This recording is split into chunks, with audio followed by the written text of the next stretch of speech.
হরে কৃষ্ণ, রাধে রাধে, জয় রাম। তো আজকের ভিডিওটা স্টার্ট করছি শপিং মল থেকে।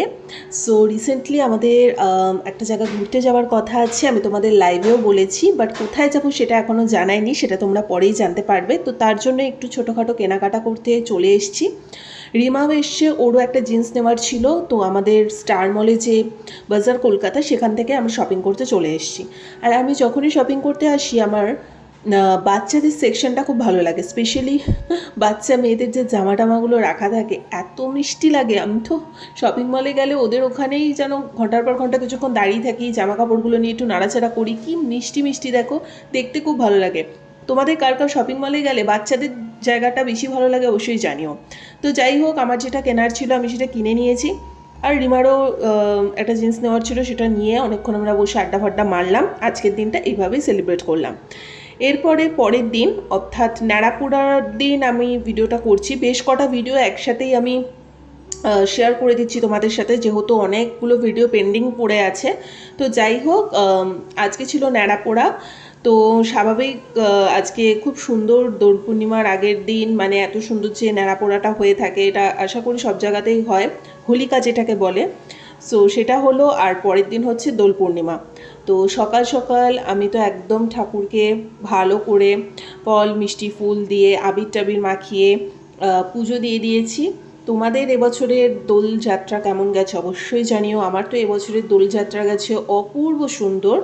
আর একটাই পলাশ ফুল পেয়েছি, যেটা আমি গোপাল সোনাকে আজকে প্রদান করে দিয়েছি, দেখতেই পারছো, কারণ আজকে দোল যাত্রা বলে কথা, তো একটু পলাশ ফুলের ছোঁয়া না থাকলে কেমন লাগে। আর আমার গোপালকে কেমন লাগছে জানিও, নিজের হাতে আমি সবটাই করেছি।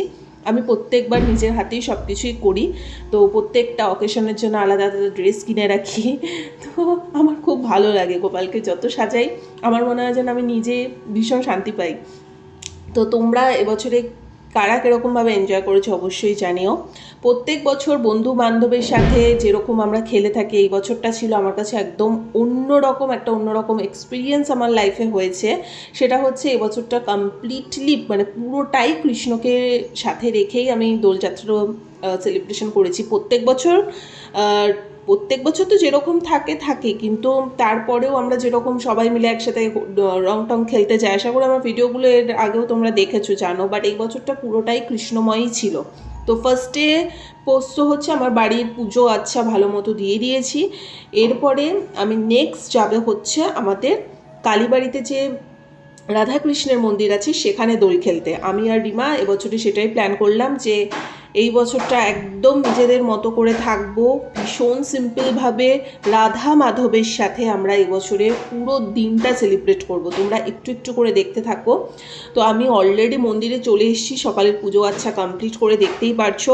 একটু পরে দেখো মন্দিরের বাইরে রাধা মাধবের একটা সুন্দর বিগ্রহ রাখা হয়েছে, যাতে এখানে সবাই মিলে আসে এবং একটু একটু করে আবির মাখিয়ে আজকের দিনটা সেলিব্রেট করতে পারে রাধা মাধবের সাথে। তো এত সুন্দর কাটিয়েছি আজকের দিনটা, অঞ্জলি দিয়েছি, চরণামৃত পেয়েছি, রাধা মাধবের সাথে রং খেলেছি, কীর্তন করেছি। এর থেকে ভালো কি হতে পারে বলো তো? তো যাই হোক, বয়সের সাথে সাথে যথেষ্ট ম্যাচুরিটি আসছে এবং দিনে দিনে কৃষ্ণের প্রতি প্রেম ভালোবাসা ভক্তি আরও যেন বেশি করে বেড়ে যাচ্ছে। আর এটাই যাতে ডে বাই ডে আরও যাতে বেড়ে যায়, এটাই মানে ভগবানের কাছে আমি প্রার্থনা করি। তো যাই হোক, লাইফে তো আর কিছুই নেই, সবাই এ দুনিয়ার স্বার্থপর, সবাই কিন্তু বেঈমান। তো একমাত্র ভগবানই যে কোনোদিনও তোমাকে ঠকাবে না। তো যাই হোক, মন্দিরের পালা শেষ করে এবার চলে এসেছি আমাদের রাম ঠাকুরের আশ্রমে, কারণ আজকে রাম ঠাকুরের আশ্রমে কিন্তু দুপুরবেলা ভোগ খাওয়ানোর ব্যাপার ছিল।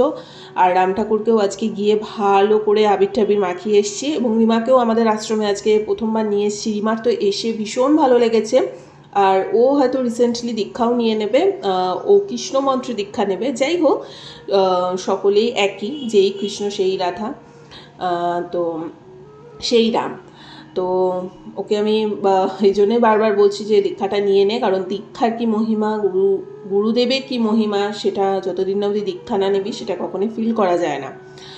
তো যাই হোক, খুব সুন্দর ভিডিও এরপরেও আসতে চলেছে, তোমরা একটু একটু করে দেখতে থাকো।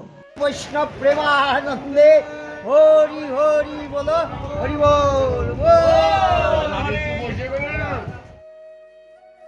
তো তো যথারীতি আমরা এখন ভোগ প্রসাদ খেতে বসে পড়েছি। আজকে মেনুতে ছিল বেগুনি, তার সাথে ফ্রাইড রাইস, কষা কষা আলুর দম, তারপরে চাটনি পাঁপড় সবই ছিল লাস্টের দিকে, আমি সেগুলোর ভিডিও করিনি। যাই হোক, তো এরপরে খুব সুন্দর মানে আমরা খেয়েছি, মানে ভোগের তো আলাদা একটা টেস্ট, কি আর বলবো সেটা, মানে আলাদা করে বলার কিছু নেই।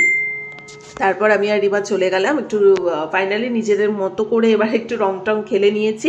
মানে রং মানে বেসিক্যালি আমরা আবিরই খেলি, রং আমি খুব একটা পছন্দ করি না।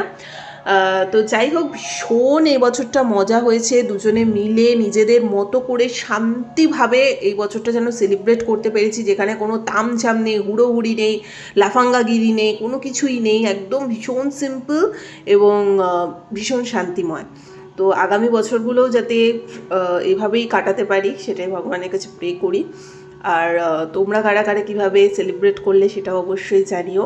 আর রিসেন্টলি আরও প্রচুর ভিডিও আছে খুব সুন্দর সুন্দর, সেগুলো আমি ভাবছি এডিট করে সব ছেড়ে দেব, কারণ এই ভিডিওগুলো অনেক দিনের ভিডিও যেগুলো আমি এখন বসে বসে এডিট করছি আর ছাড়ছি, কারণ রিসেন্ট আমাদের ঘুরতে যাওয়ার কথা আছে, তো ফোন হালকা করতে হবে, যার জন্য যত ভিডিও আছে সব একটু একটু করে ছেড়ে দেবো।